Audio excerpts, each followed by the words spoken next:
našim današnjim gostima. Ste vi, gospodin Jovan? Ja ću reći nekoliko reči.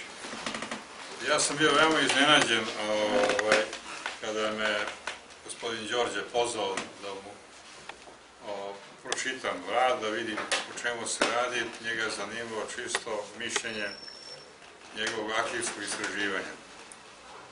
Arhivske istraživanja ovakve vrste su jako teška, jer malo je građe ostalo. On je menjao, kad čuli ste, menjao je mesto boravka, a drugo, posle Drugog svjetskog rata niko nije smeo ni da ga pomene.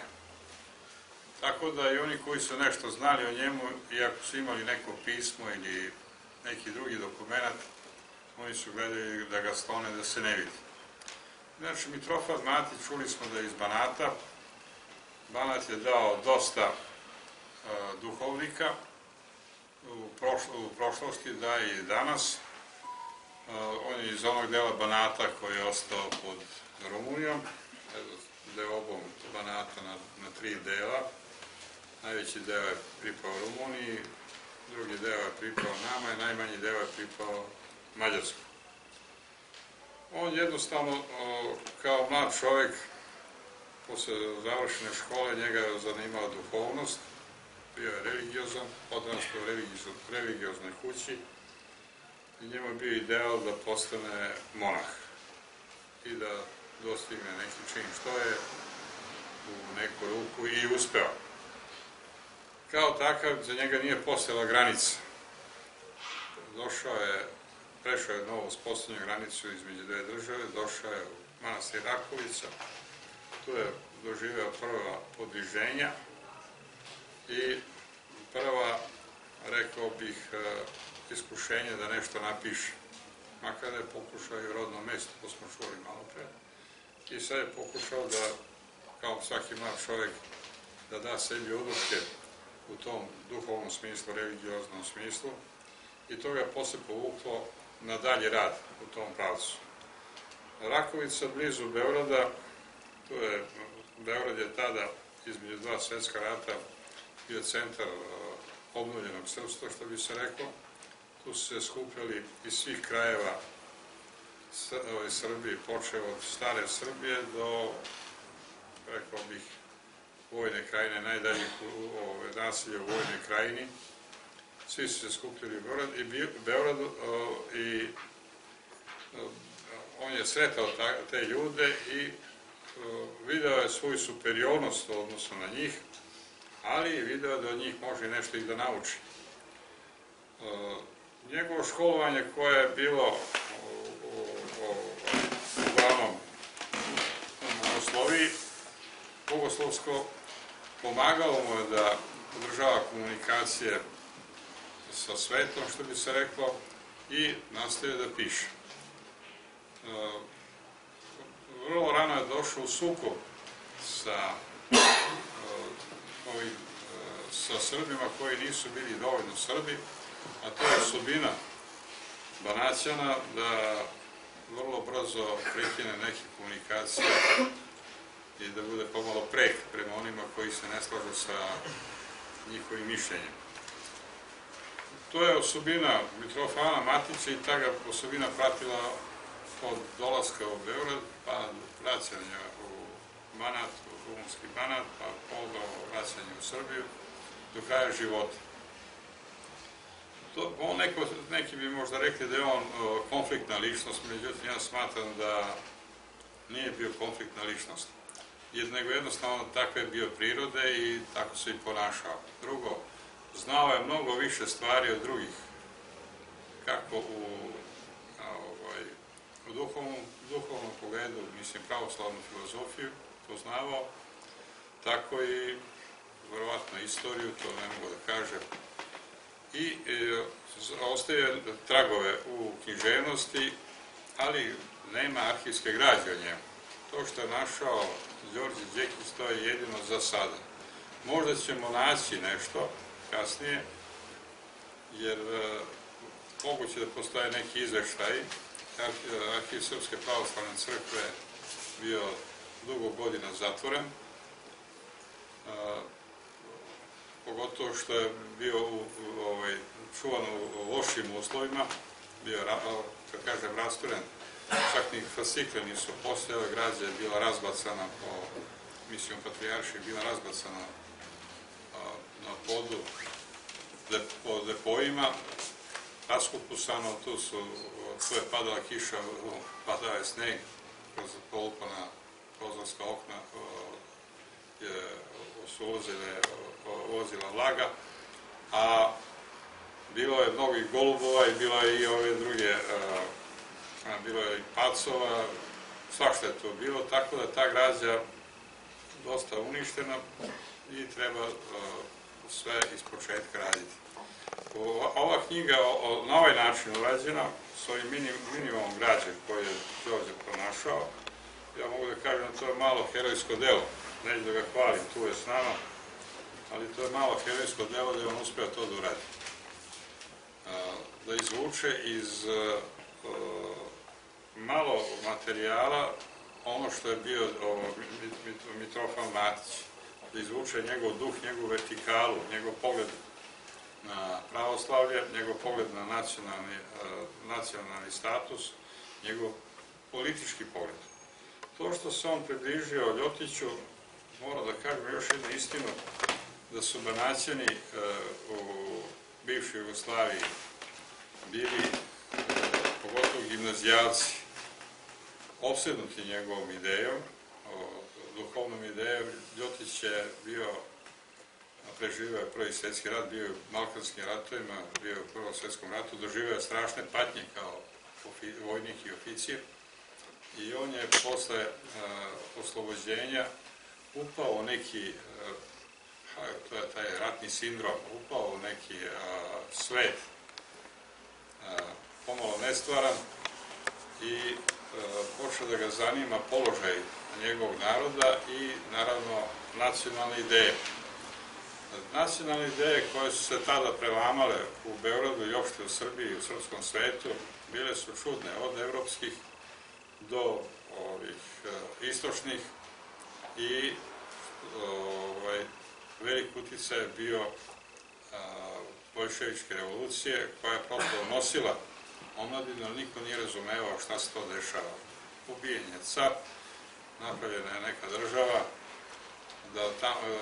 za koju oni koji nisu znali šta se tamo dešava, tvrdili da svako dobije prema potrebi, plate nema, da svi lepo jednako žive, da se ne radi Bog zna koliko, ali, kaže, svi imaju sve što im treba.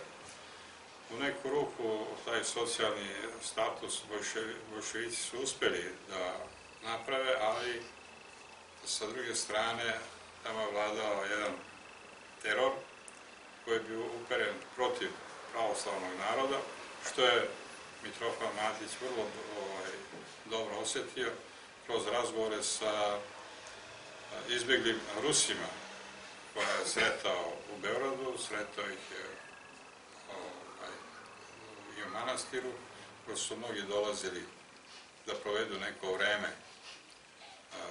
Inače su Rusi mnogo polagali na veru, mnogo su polagali na pravoslavlje, mnogo su polagali na duhovnost, tako da je on uspeo da nešto sazna od njih i da ga upute na neku literaturu koju je vjerojatno on, pošto nema to kod Đorđa, on nije mogao da nađe njegove zabeleške, da izvrši analizu, ali možemo da pretpostavimo da je uspeo da obogati sebe. I njemu se najviše, u duhovnom smislu, najviše ga je privukao Ljotić svojim razmišljanjima o naciji, svojim razmišljanjima o veri. I on je, Mitrofan Matić, je uspeo da se upozna sa njim i da održava kontakt. On je posmatrao šta se dešava, iako je bio u manastiru, do njega su dolazile vesti iz građanskog života, dolazile su vesti šta se sve dešava na tom kulturnom planu u Srbiji, šta se dešava u Beogradu i zauzeo jedan stav antiboljševički, dosta tvrd nacionalni stav i dosta tvrd, rekao bi, religiozan stav. I od toga nije odstupao.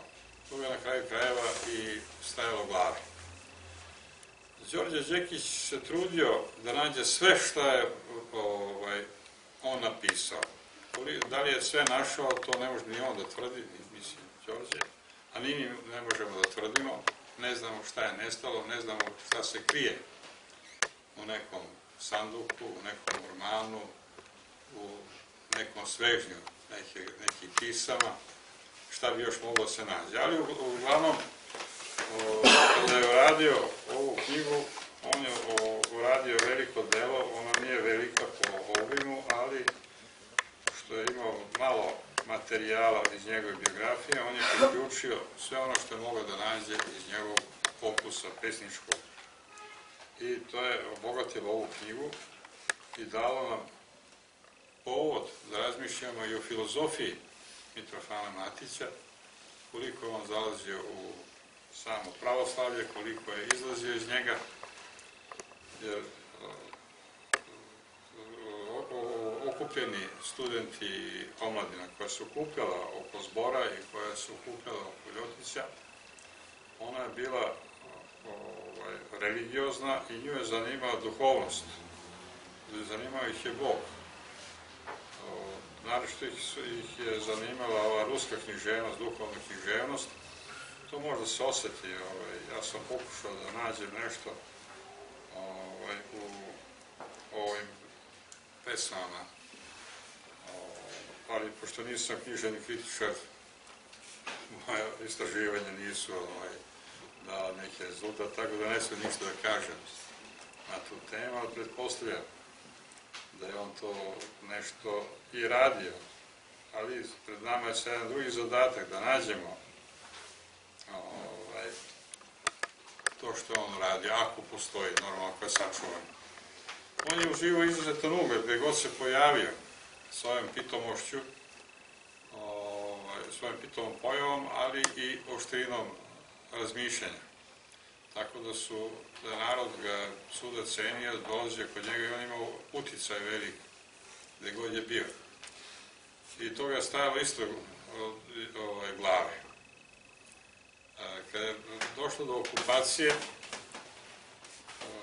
slomljen front na severozapadu zemlje, zahvaljujući bivšim kao oficirima koji su bili u kraljevskoj vojsci, zahvaljujući bivšim kao oficirima koji su bili na terenu kao činovnici u Hrvatskoj, Banovini Hrvatskoj, oni su jednostavno otvorili granicu, formirali su bili jedinice Hrvatska seljačka straža i građanska straža. Rat se završio vrlo brzo, vrlo negativno od one vojske koja je bila proslavljena u Prvom svjetskom ratu. Ispostavilo se da nema ništa, ne zato što Srbi nisu bili spremni da brane otadžbinu, nego što drugi nisu bili spremni da brane otadžbinu, nego su izgradili neku svoju državu.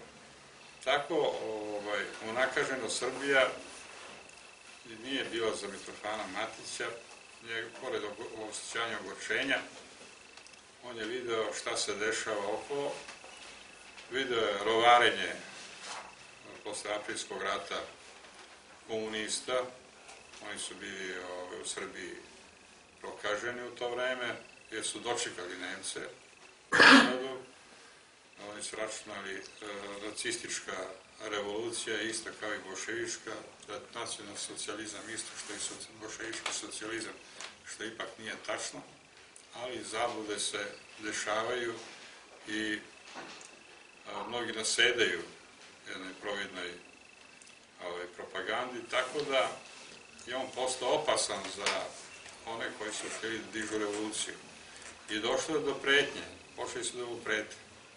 Mitrofan je išao do Ljotića da traži zaštitu, međutim on mu nije pružio zaštitu, nije bio u stanju da mu pruži s jedne strane, a s druge strane mislio je ko će sad jednog Kaluđera da likvidira i zbog čega. Tako da je prilikom povratka manastir na putu bio ubijen, skinuto sa fijakira i jednostavno ubijen bez neke presude Zločinci nisu igrali kolo oko njega, ali su bili posle slobodni i dugo se o tom zločinu ćutalo.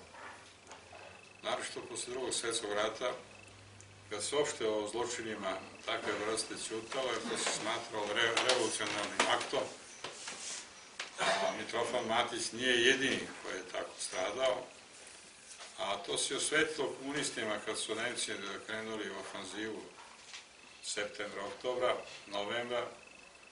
Seljaci u Srbiji su ih jednostavno proterali zajedno sa Nemcima iz Srbije.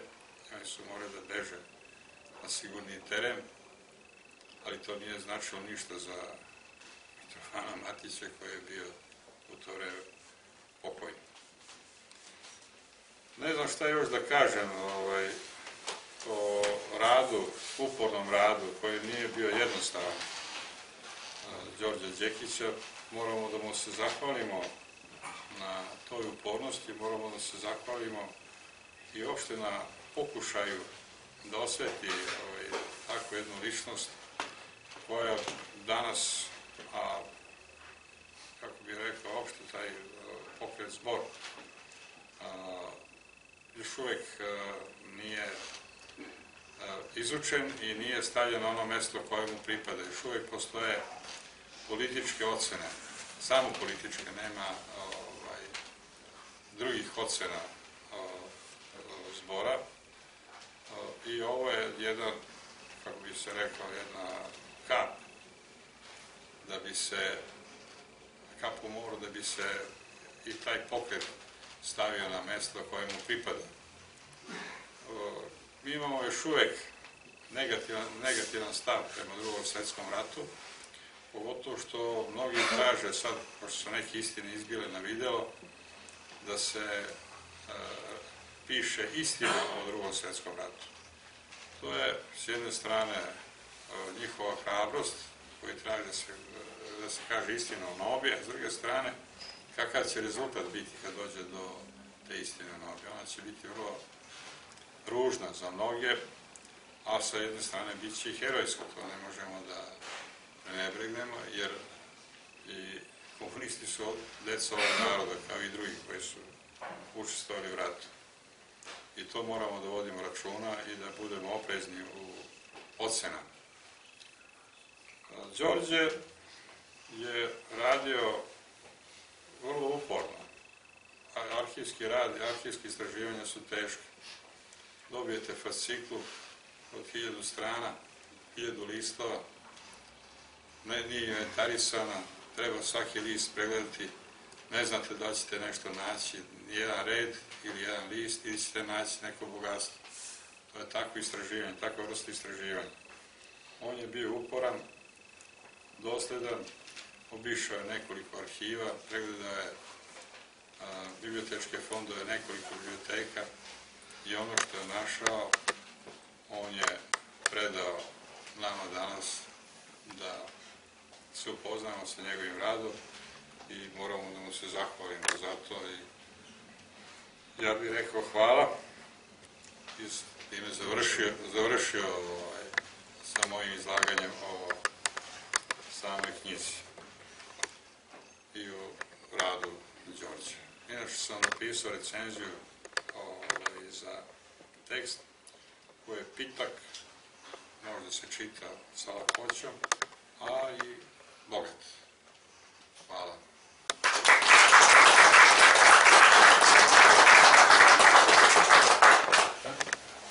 Ne moram posebno da najavljujem, svi dogovorio sad baš o poeziji pa i o samoj filosofiji Mitrofana Matića, znači profesor književnosti Srđan Miljković. Lepo iscrpno to da nam kaže.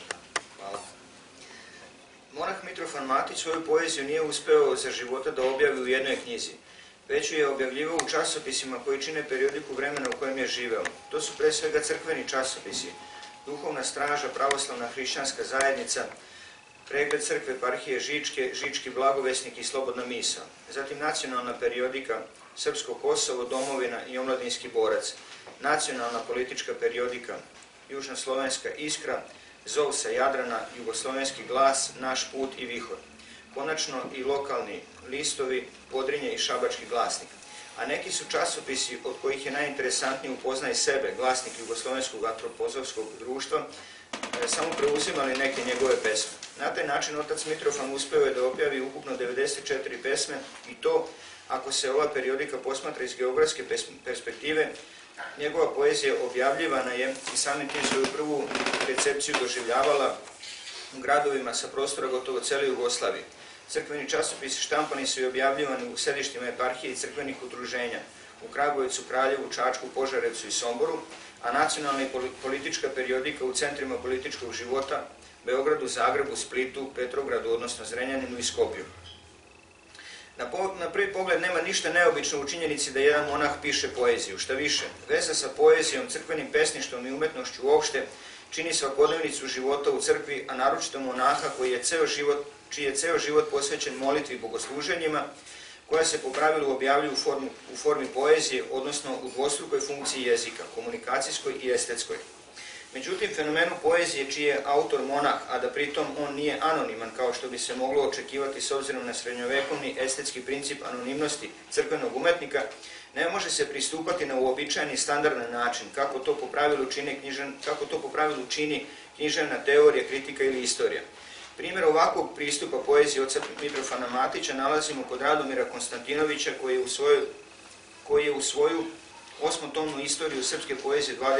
veka, reč je o knjizi iz 83. godine Biće i jezik, uvrstio je Mitrofana Matića, ali uz svo dužno poštovanje akademskom i naučnom pristupu Mitrofanove poezije, ova analiza doima se u najmanju ruku naivnom i banalnom, jednom rečju gotovo promašenom.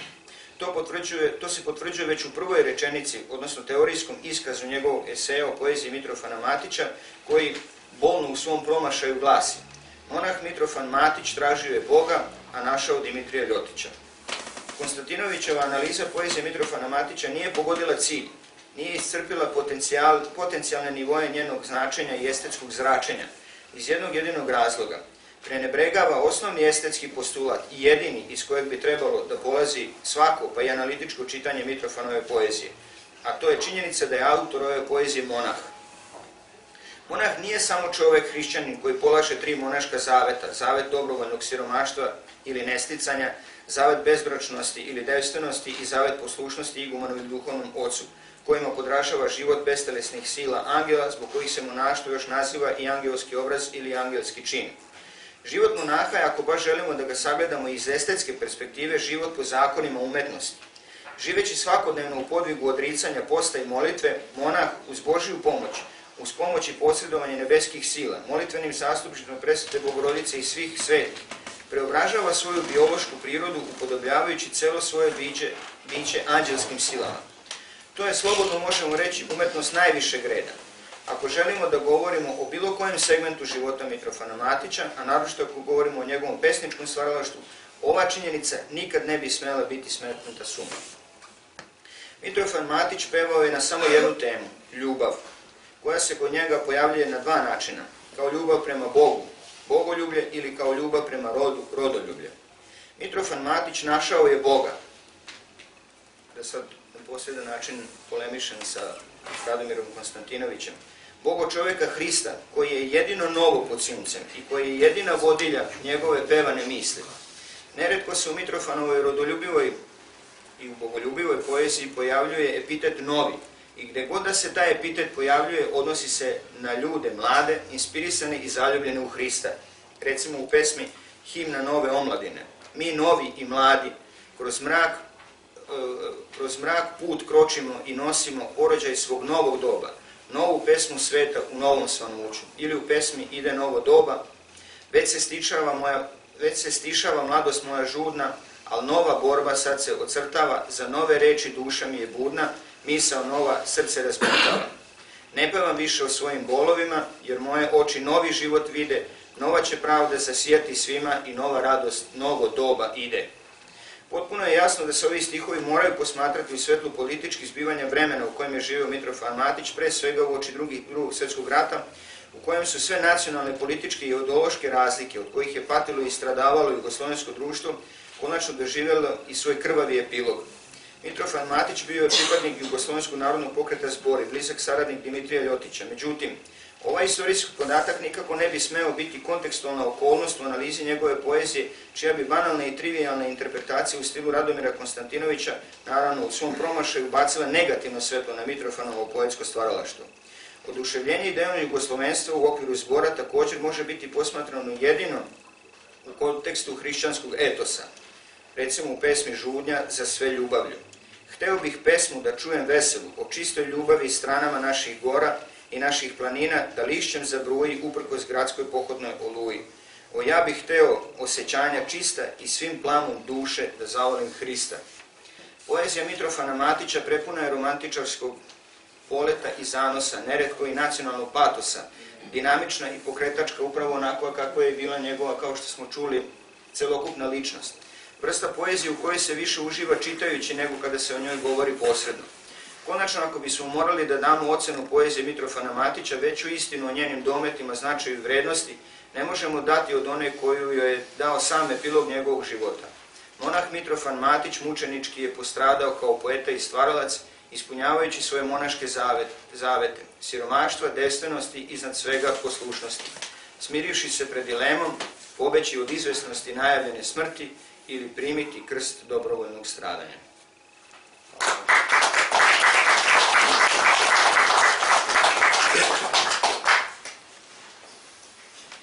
Dame i gospodo, uvaženi gosti, htio bih da se zahvalim prvo gospodinu Dejanu Perišiću što je organizovao ovu promociju moje knjige, da se zahvalim gospodinu Prejinu koji je recenzent i gospodinu koji govori o mojoj poeziji, o Mitrofana Matića, i naravno da se zahvalim svima vama koji ste odvojili ovo večer da dođete i da čujete koju reč o ovom mom pisanju. Prva stvar koja mislim da je najvažnija da se kaže, to je otkud interesovanje za Mitrofana Matića. Znate, postoji dve stvari koje su o njegovoj ličnosti izuzetno neobične. Njega komunisti ubijaju u trenutku kada nema građanskog rata, što znači da oni započinju građanski rat. Pazite, Dražini četnici su bili zajedno sa njim u tom trenutku, sarađivali su. Koliko je išla saradnja daleko, o tom potom, ali postojala saradnja. Nedice informacije nisu postojale. Jedina vojska koja je postojala u šumi bili su Pećančevi četnici. Oni su bili specijalne jedinice zaduženi za borbu protiv okupatora, a koji se u politiku nisu razumeli ni malo. Pogotovo ne u građanski rat. Znači, komunisti nisu imali nikakvu osnova da ga optuže za bilo šta, sem da je njihov neistomišljenik. I ubijaju ga. Pazite, mislim da ćemo se složiti svi ovdje prisutni, da su postojali ljudi čije pisanje i delovanje bilo mnogo opasnije nego Mitrofana. Recimo, delovanje Dimitrija Ljotića, delovanje Ratka Parežanina. Niko od njih nije ubijen. Ubijen je jedan monah strešen u manastiru Mača. Ti koji su izdali naredbu da se on ubije, verovatno ne bi znali na grozoj karti da pokažu gde je Čoklišin. A znali su da je Mitrofan smeta. I to je prva stvar koja upade jako u oči, zašto je on mora biti ubijen. I zašto je ubijen. Druga stvar koja upade u oči, isto je vezano sa tim, a to je koga su odredili da bude dželat. Znate, lično dželata je vrlo zanimljiva, ja sam u dželatu znam prilično, ali jednostavno to nisam stavio u knjigu zato što smatram da to nije toliko značajno. Ali, znate, dželat je čovek koji kad je ostao bez posla, Mitrofan ga je godinu dana izdržavao u manastiru. Dao mu posla da radi, da se izdržava i sebe i svoju porodicu. I dželatu kažu da mora da ga ubije, ili će ubiti njega. Dželat odlazi i kaže, Mitrofane, beži, spasao je glavu i on naredbu da te ubije. Mitrofan odlazi u Beograd, Ljotić mu kaže, nemaš ti razloga da se bojiš, ja sam to napisao, valjda Ljotić smatra da postoji neko važnije koje treba da bude ubijen, a ne Mitrofan Matić. On se vraća nazad, taj nesvesni dželat ga sačekuje, kaže, nemam naredbu da te ubijem. Mitrofan kaže, čini što te je naređeno, ovaj ga ubija i đaček Konstantin jedini svedok ubistva ga donosi u manastir. Znači, prvo, znači, ono što pada oči, to je ubistvo.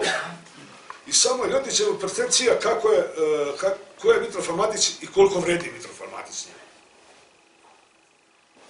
To je nešto što je bar meni upalo jako u oči. I drugo, kad se bavite ocem Mitrofanom, nakon smrti, ono što također upada u oči i čemu sam posvetio veliki deo moje knjige o njemu, to je pokušaj stvaranja njegovog kulta. U smislu stvaranja svetiteljskog kulta kao mučenika, ili velikog mučenika, sasvim svejedno. Znate, ja sam istoričar srednjeg veka i meni je ta ideal stvaranja svetiteljskog kulta jako blizak. I ja sam, sad imam novu knjigu koju sam radio i Jovanu Vladimiru, prvom srpskom kralju svetitelju, vladaru svetitelju. Znači, to je nešto što je neobično. U 19. i 20. veku obično su se trudili ljudima da podignu spomenike, da je pevaju slavopojke, ali ne i da stvaraju od ljudi svetiteljski kult. To kod Srba u 19. i 20. veku ne postoji. Vama je, dana je cijela 19. vijek prošao, ja ne znam da li iko kanonizovan da bude svetitelj, nego ko je živo u 19. veku. U 20. veku počeli smo da kanonizujemo ono što su stradali u Drugom svjetskom ratu. Vukašina iz Klepca ili ranije Teodora Vršačkog i sl. A to opet nisu ljudi koji su Bogu ugodno živjeli i na taj način zaslužili mučeništvo, da postane svetitelji. Upravo ta činjenica, te dve činjenice, dakle da je on ubijen i da se stvara njegov kult, je ono što je mene zainteresovalo za njegovu ličnost. Sada, ono što na samom startu morate da shvatite, a to je da je on potekao iz bogomiljačke porodice, iz bogomiljačke sredine. Ono pokreta koje je stvorio Vita Miletin polovinom 19. veka u Padeji. To je centralni banat.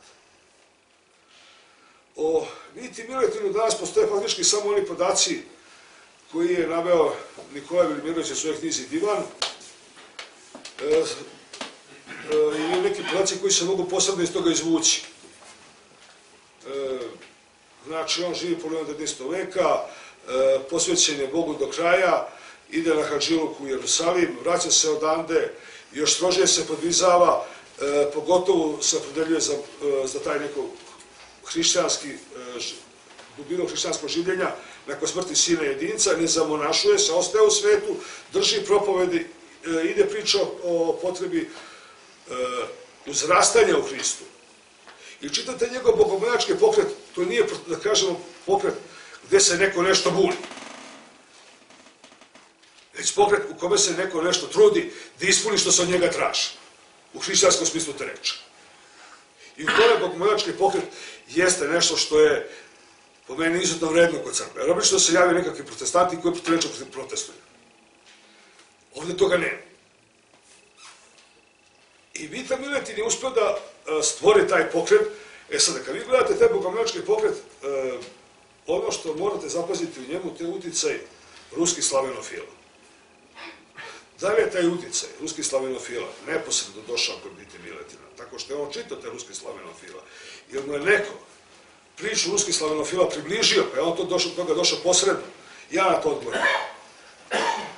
Ali uglavnom, ideja Homjakova možete prepoznati u delovanju Vite Miletina. Sada, on je do Prvog svjetskog rata uspio da se proširi kod Srba severno od Save i Dunava. Posle Prvog svjetskog rata on silazi južno od Save i Dunava. I onda je, ja ne znam iz kog razloga, došao neko na ideju da otvori štampariju i da njihovo sedište premesti u Kragujevac. Kakve veze ima Kragujevac sa bogomiljačkim pokretom, to me nemojte pitati. Ja ne vidim nikakve veze između bogomiljačkog pokreta i Kragujevca. Do osnivanja tamo štamparije i do se nije tamo napravilo sedište bogomiljačkog pokreta. Znači, on treba da bude ili u Padeju, ili u Petrogradu, ili u Vršcu, ali u svakom slučaju negdje u Banatu. I to je ona socijalni milje iz koga on potiče. Gdje se on formirao, gdje je on kao ličnost svoje pogled na svet i svoje poimanje ljubavi, poimanje života, poimanje sistema vrednosti. I sa tim on odlazi u manastir.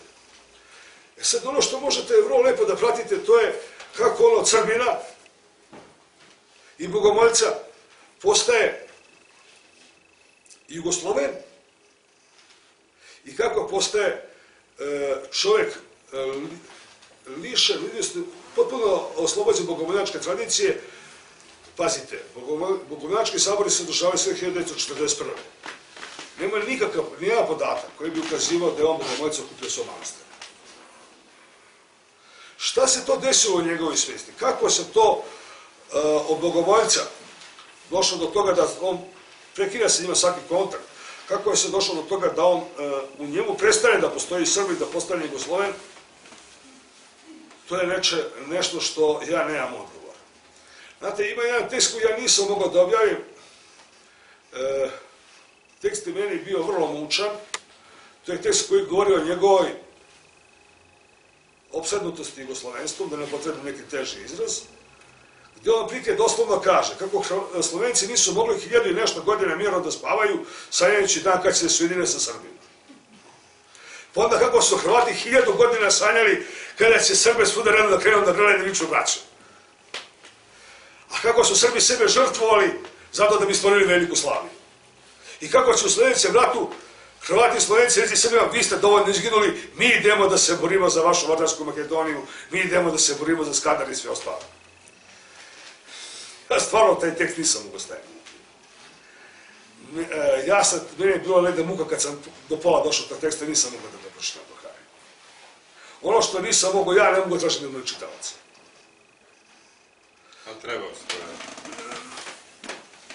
To se meni buni protiv svakog mozga mog, svakog delića moga mozga i moga bića. I to je nešto što zapanjuje. Zapanjuje i ostavlja bez teksta.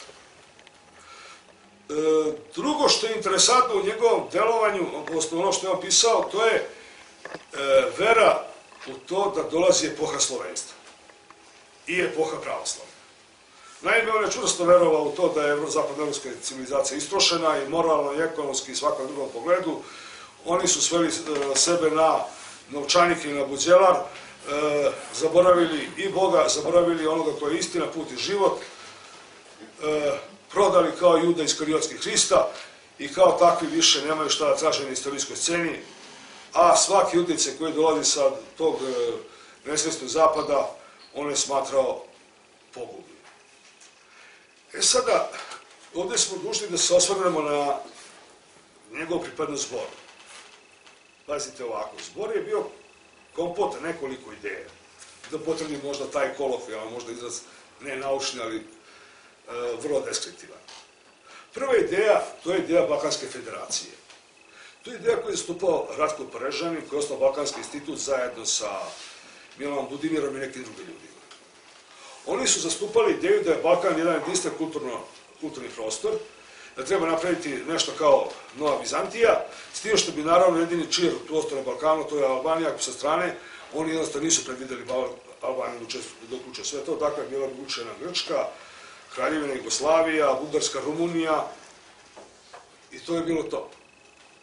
Oni su spravili i veliku zbirku eksponata, napravili zbirku od 14.000 eksponata koji su Nemci 1941. godine zaplenili i odali u Beč. Naravno, Jugoslavija se nikad nije potrudila to da traži, da se vrati nazad. Prvi koji se setio posle samo 35 godina bio je Slobodan Milošević.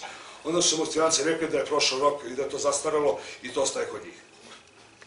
Dakle, 14.000 eksponata sa Balkana se čuva u Beču. Ne znam koliko je to dostupno, da li je dostupno uopšte. Druga ideja oko Ljotića, po meni, to je ideja nesekularnog društva. Dakle, društvo može da postoji kao sekularno, a ne može da postoji na dugi staze. To je izumire. Znate, to je neka priča o bogumilima u Bosni. Zašto u Bosni nisu mogli da budu bogumili? Kompletna država i narod. Pa iz jednog banalnog razloga, bogumili zabranjuju brak. Da ne budemo banalni, kroz 50 godina narod mora da izumre. Prema tome, sekularno društvo je društvo koje samo sebe jede, satansko društvo koje na kraju mora da propadne i da nestane. Treća ideja zbora, to je ideja o zadrugama. Ja sam našao podatak da je Mitrofan bio uključen tamo nekakve zadruge meni su to španska sela, ja se to ne razumem. Ja sam to ostavio nekako ko je došao iza mene da se piše o tim zadrugama, kako je on to shvatio, kako je on radio, šta je radio. Meni to uopšte nije blisko. Jedino žuto što mi manje bilo blisko od toga što sam morao da učim, to su bile bankarske kamate. I tu ima jedan podatak, ili dva kako hoćete da shvatite, to je dao nekog Šlezevin Holštajn, to je negdje, ne znam tačno, negdje Nemačka, tamo negdje, prema Dansku. Jedan da je nabavio jednog, to nisam stavio naravno u knjigu, to je meni bilo smešno, našao je nekog priplodnog bika i priplodnog vepra. I donao narodu da tamo podigne kvalitet stoke. I meni je to da pišem u jednoj knjizi gde govorimo o njegove religioznosti, bogoljubivosti i uzrastanju Hristu, to je bilo banalno da ja stavim te podatke o tome, tako da te podatke, a da budem iskren, nisam ni znao gde bi ih stavio, prosto jednostavno meni su celo moj koncept i celo moju priču to nije uklapao. Onda dolazi priča o zboru i o geopolitici. Pazite, šta je interesantno? Interesantno je da za vreme komunizma priča o geopolitici bio proglašavan za fašizam. Znate, geopolitika je nešto što postoji i tu čemu je Ljotić bio genij. On je na osnovu svog poznavanja geopolitike tvrdio da je Stalin najveći, da je Hitler najveći generator komunizma u Evropi. S njim su se smejali i smijavali zbog toga. On je jednostavno to tvrdio, na kraju se pokazalo da je to tačno. Zahvaljujući Hitleru koji je napao Sovjetski savez, pola Evrope je postalo komunističko. Zatim, tu imate jednu zanimljivu ideju, naime on govori o staleškom društvu i on govori o saboru.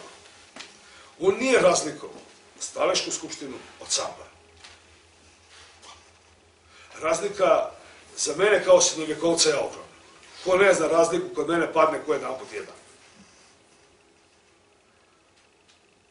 Dakle, to je bio jedan skup ideja, vrlo originalan, vrlo interesantan, a otac Mitrofan je bio uključen u ovu priču o potrebi hrišćanizacije društva i u priču o zadrugama. Ostale ideje ja ne mogu da nađem kod njega, ni o sabornosti, ni o ovome, ni onome, ali šta je interesantno, šta mora da se spomene? Postoji jedan tekst Mitrofana Matića gde Ljotića želi da pokaže kao ličnost koja se pojavljuje, s kojom se ispunjava određena proročanstva. Pazite, u srpskoj istoriji, koliko ja znam, samo se za jednu ličnost pre Ljotića tvrdilo da je njena pojava u proročanstvu predskazana. To je ličnost Jovana Vladimira. Ne Jovana Vladimira, srpskog cara Jovana Nenada. Znači, on je iskoristio apokrifna proročanstva o caru poslednjih dana, o crnom čoveku, da ih veže za sebe i da kaže, evo, proročanstvo se ispunilo, ja sam došao. I on je bio to što je bio, trajao koliko je trajao, nije trajao ni godinu dana, on je ubijen i tako se ta priča završila. Šta je ono što je njegova najveća ostavština? Prvo pitanje da će biti kanonizovan. Ja smatram da postoji osnov da bude kanonizovan. Sada, što su to radili ljudi koji nisu znali ni šta je martirij, a ni šta je žitije, ni kako se piše žitije. Pa su neke stvari koje su potpuno netipične za žitije ubacivali. Pa je to negde ličilo, znate, žitije ima strogo formu, martirije imaju svoju formu. Dakle, imate nekoliko obrazaca žitija koje morate se držite kada pišete žitije. Da li je to bilo kratko žitije, to isto ima svoju formu. Prološko žitije takođe ima svoju formu. Puno žitije takođe ima svoju formu. Ne možete vi tu da improvizujete. Martirije takođe ima svoju formu. Ne možete, tu nema improvizacije. Ako je improvizacija, to više nije martirije. Ako je improvizacija, to nije više prološko žitije. Dakle, oni ljudi koji su prosto pisali o tome su bili ljudi koji to nisu znali. A je Bora Karapandžić još u nekim tekstima pokazivao da poznaje to stvari, da poznaje žitije, da poznaje martirije, da poznaje tu vrstu teoloških tekstova. Ali oni ljudi koji su pisali posle toga, ne bih da ih imenuje, prosto nema smisla. To su jednostavno ljudi koji nemaju ni elementarno poznavanje strukture tih pulpnih tekstova. Prema tome, ja sam teo da on zaslužuje da bude kanonizovan kao mučenik ili veliko mučenik, to je sad stvar crkve i njihove procene. Smatram da on kao ličnost i njegovo stradanje je direktno prouzrokovalo ono što će se formirati 37 dana kasnije, a to je Srpski dobrovoljački korpus.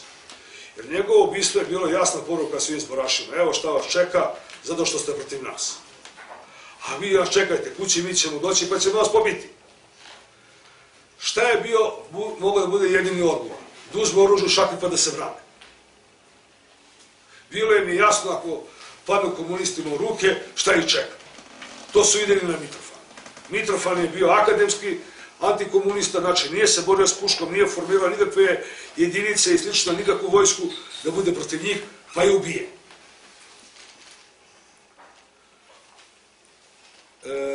A što se tiče samoga prikupljanja podataka, to je bilo izuzetno komplikovano i ja sam njegovu karijeru rekonstruisao na osnovu potpisa.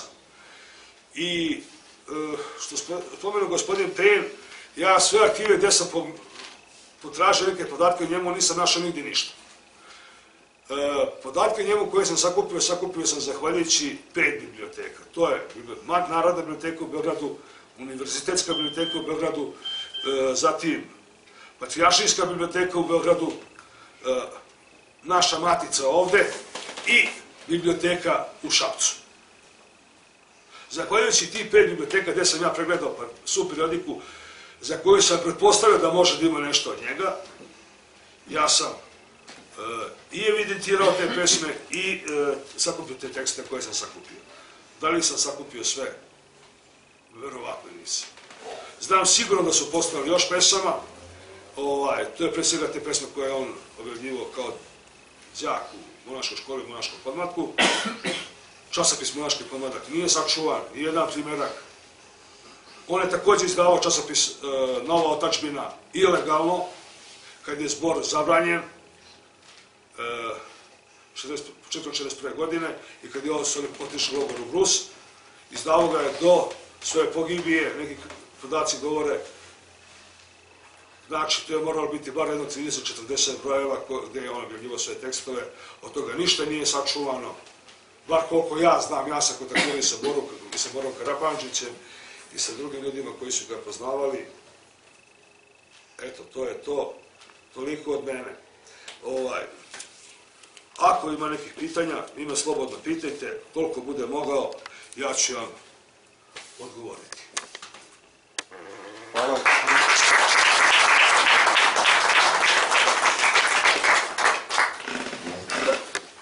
Izvolite da postavite pitanje. Dok naša publika ne smisle da probijem jedan led, postavio pitanje u vezi sa vašom konstatacijom da je on prestao od Srbina, prestao da bude Srbin, da je prestao da bude bogomoljac, a sa druge strane opet i završavate s ovim da se zalažete praktično za njegovu kanonizaciju, tako da negdje i podržavate ovo što je gospodin Miljković rekao da je on bio zaista pravi istinski monah koji trudi se da očisti sebe i upodobi se samom Bogu čoveku. Pa me zanima da li tu ipak ima nekih finesa, jer pazite se da ovo je zaista jedan, bilo bi posao za sladokusca koji se bavi istraživanjem ideja. Kako je to slavenofilstvo uticalo na bogomoljački pokret, pa onda ideja sabornosti kod Homjakova, ideja prožimanja pravoslavlja i nacije, a opet sa druge strane to je i panslovenska ideja, zar ne? Pa možda, to je, da vas pitam, da li može da postoji neke drugi način? Znate šta, nažalost, mi se našom istorijom crkve, istorijom, kad kažem crkve, ne mislim crkve kao institucije i ne mislim zemljišnih poseda, zato što postoji jedan čovjek u Srbiji koji predaje istoriju Srpske crkve, ona predaje istoriju crkvene organizacije i veličinu manastirskih poseda. Mislim da je to najgori mogući način da se preda istorija crkve. Dakle, ako hoćete gledati istoriju crkve, morate gledati ono što jeste suština crkve, to je ideje. Ja sam u jednom tekstu napisao, ako crkvu lišite ideje, onda dobijete preduzeće za krštenje, za venčanje i za sahrane. Plus Crveni krst. Znači na deljenje humanitarne pomoći. Dakle, sad, u čemu se ogleda ta razlika? Bogomiljački pokret hoće i trudi se da sve ljude, sve pravoslavce približi Hristovom idealu i navede da uzrastaju u taj Hristov ideal. I to ne samo u crkvi, nego svuda. Znači,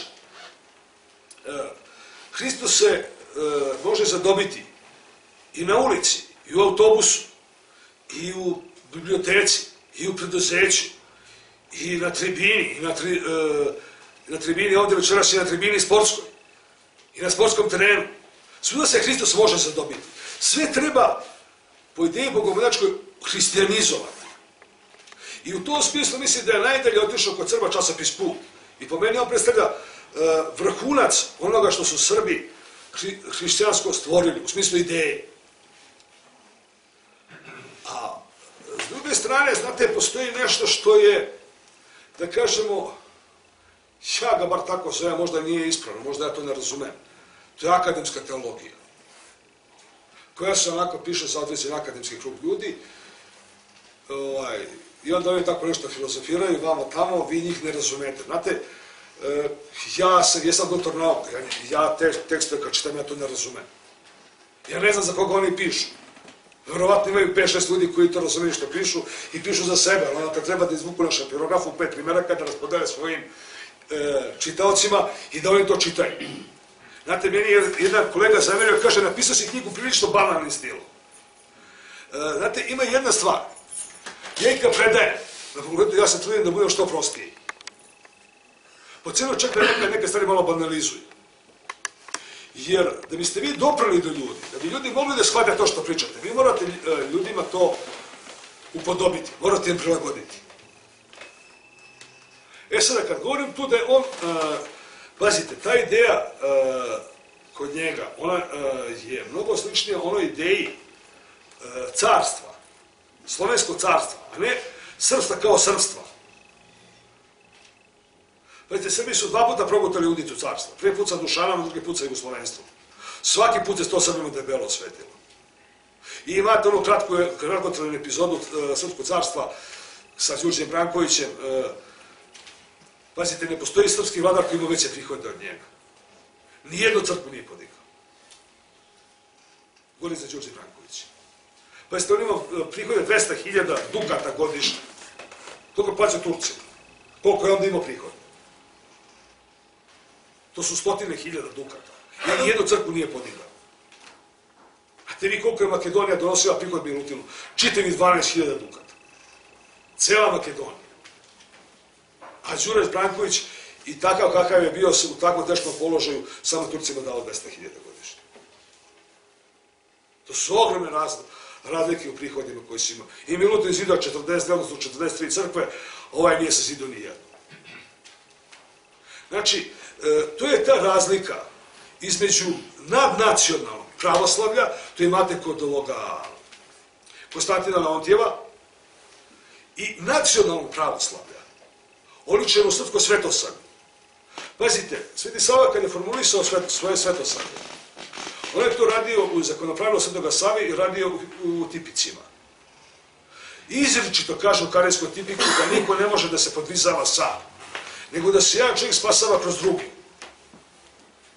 I to ponovo ponavlja u tumačenju Očenaša u Zakonopravilu svog. Gde kaže da se jedan bogat spašava kroz pomoć siromašnima, učeni tako što uči neuke, moćni tako što štiti nemoćne. I to je način na koji se ljudi spasavaju. I zadobijaju carstvo nebesko. Pazite koliko je to različito od onoga što je bila bugarska tradicija. A to je gde jedan monah odlazi sam u pustinju, sam se podvisava, a može ide Sveta Petra Koriškog. To je na toj tradiciji. Jovana Rilskog, Joakima Osogovskog i sličnih. On ostavlja sestru da mu umre, da bi se on spasao. Nije bitna sestra, bitan je on. To je potpuno antisvetoslavski duh. To ja učinim moje studente, to sam tvrdim i vama, tu je, kad god sam u prilici da pričam o tome, ja to uporno tvrdim i to ponavljam. Sveti Sava je učio Srbe da se spasavaju jedni kroz druge. Jer kaže, osnovno pitanje je zašto je Bog stvorio nejednakost. Pa stvorio nejednakost zato da bi oni koji nešto imaju se spasavali kroz oni koji nešto nemaju. To je ta razlika koja postoji u pravoslavlju. Znači, postojite, ne možete osporiti veličinu Jovanu Rilskom i Joakimu Osogovskom, oni su svetitelji. Ali Sveti Sava formulisao drugačije svoje principe, svoje crkve. Drugo, on je insistirao na simfoniji, na saglasju između crkve i države. Saglasje. Zapad je napravio šizofreniju. Oni su krenuli da se svađaju čija vlast iznad. Znate, to je kao kad nas uče u školi da je vera i znanje suprotno. Suprotno od vere nije znanje, nego je sumnja. Suprotno od znanja je neznanje, a ne vera. Prema tome, ja ne znam koliko sam zadovoljio vas, ali... Pa, mislim da se ocu Mitrofanu još treba istraživati, ali to je nešto što je podvig svakog ko bude zainteresan za tu temu. To što je gospodin Jovan Penji rekao i u kontekstu ovog njegovog političkog angažmana, tek to ste dobro primetili da zbor je samo politički ocenjen, odnosno diskvalifikovan, a uopšte nije proučen istorijski. Da li se neko od nas bavi, od naših historičara novih? U Institutu za savremenu istoriju ima jedna knjiga, ali tank, više politički zbir ideja protiv zbora nego da je izvršena analiza. Jedno pitanje imam, pošto sam davno pročitao ovu knjigu i svakako sam teo spremati to da pitam, a sam si se dotakao tog detalja u knjigu koji me jako iziritirao. Da li si došao do zaključka zašto se to desilo? Kad je otac Mitrofan upoznao da će biti ubijen, rekao si otišao i Beograd da traži pomoć Ljotića. Ne samo Ljotić, ti si u knjigi navede kod mnogih viđenijih ljudi u Beogradu. Je tražio pomoć da se izmesti i nije dobio pozitivan odgovor. Ostali su ga na celu rekli vrati se tamo, neće ti biti ništa, a ipak je ubijen. Zašto mu nisu verovali? Zašto nisu shvatili koliko je on došao jedan kaluđer koji živi za Boga, ne boji se ovozemaljskih problema, kažu pozdravili da mu ubiju, zašto mu nisu verovali? To mi je jako... Samo ja bih se nadovezao na ovo Sinišino pitanje, gospodina Siniša Jokića, zato što mislio sam da ne načinjem na tribini to pitanje. Ali to je, po mom mišljenju, jedina mana ove knjige, zato što sumnjam u autentičnost potpisa i samog tog pisma. Vidim da ste vi dobili to pismo od Svete Paunovića, tako navodite u knjizi, i da je reč o pismu Krešimira Samodola.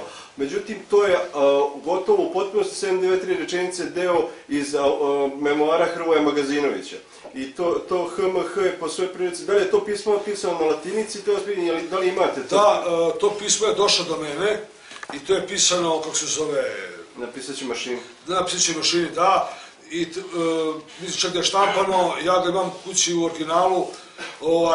Pazite, ja sam tražio da mi se od Svetom Paunovića, pokazao sam mu to pismo kad sam se sreo, pitao sam ga da li on zna ko stoji za tog potpisa. Kaže, pa ja sam ti to poslao. Pa dobro, super. Ko je to? Krešimir Samodol. Znači, da li je Krešimir Samodol, nije Krešimir Samodol, ja se pozivam na ono što je meni rekao Svetomir Paunović. Jer pazite, ja sam recimo neke podatke još dobijao privatno od ljudi. Recimo, meni napiše iz Londona Milivoje Čordaš i kaže to i to. Ja kažem, dobro gospodine Čordaš, od koga je to? Pa pričali smo mi tako pa smo se dogovorili da to tako. Pa znate, ne mogu, vi ste tako sedeli uče pa ste pričali o Mitrofanu pa ste se toga setili. Prosto kako da kažem, to ne može tako da se navede kao istorijski izvor. Onda meni jedan kaže, znaš, ja sam čuo, ljudi su pričali. Znate šta, ja sam čuo, ljudi su pričali. Znate, to prosto kao istorijski podatak nije validno. A to je što mu nisu verovali. Pa iz banalnog razloga, koji nisu verovali ozbiljno da su komunisti pretnja. Oni komunistima kao pretnju nisu vidjeli. Drugo, oni su bili ubiđeni da su oni veličine. I tako treba neko da bude ubijen. A za Boga miloga, tu je Demokratska stranka, tu je Radikalna stranka, tu je Jereza, tu je Jugoslovenska narodna stranka, tu su veličine. A Mitrofan je slina. Pazite, to je po meni ključ. Zašto Ljadić nije verovao da će da bude ubijen? Pa zato što je verovao da je on veličina, Đoko Sremčević je veličina, Ratko Prežan je veličina, Mojić je veličina, pa ako treba da se ubije neko od zboraša, tu su oni, a ne Mitrofan Matić. To je moje objašnjenje. Znači, jer ja sam se susreo s tom beogradskom prepotencijom mali milion puta. Meni je jedan degenerik iz Beograda koji je tamo redovni profesor napisao da ne piše srpskim jezikom. U negativnoj recenziji za knjigu. Mislim, onda recimo meni je Andrija Veselinović rekao, kad sam otišao da pišem doktorat u Beogradu, pošto sam tamo magistrirao, rekao da se ja vratim u svoju Vojvodinu da radim zemlju. I šta sam ja trebao tom uvaženom gospodinu da kaže? Ja sam izašao napad i nisam znao šta da mu kažem. Šta da kažem ovom degeneriku koji mi je napisao doslovno negativnu recenziji da ja ne pišem na srpskom jeziku. Pa kojim tu jezikom pišem? Ja sam ga nazvao telefonom, kaže pa vi imate greške. Pa ako imam greške, to odredi lektor, korektor. Ne možda mi napišeš da ne znam srpski jezik. I onda sam opsovao i majku i sve po redu, što možda nije ni hrišćanski, nije ni... Ali kako se zove... I onda sam mu rekao da se vrati, da ne može on meni da priča da ja ne pišem srpskim jezikom i da ne vladam srpskim jezikom u pisanju, jer on je rođen tamo gde je zmija čuvarkuća jedina domaća životinja. A Gujgi? Livno. Ne, a Livno? Da, iz Livno je. Znači, ja inače ne pocenjujem ljudi na cenje po tome odakle su došli. A kad mi neko kaže ja sam Beograđan, gde si ti bre Beograđan čovječe, došao si 20 godina, padabra nam je zaluto za Beograd. Prema tome, šta je problem? Problem je toga što kako naši ljudi percipiraju, da kažem, provinciju, a pogotovo iz Beograda. Imate Marka Atlagića koji je jedini kod nas u Srbiji završio doktorske studije za pomoćne istorijske nauke.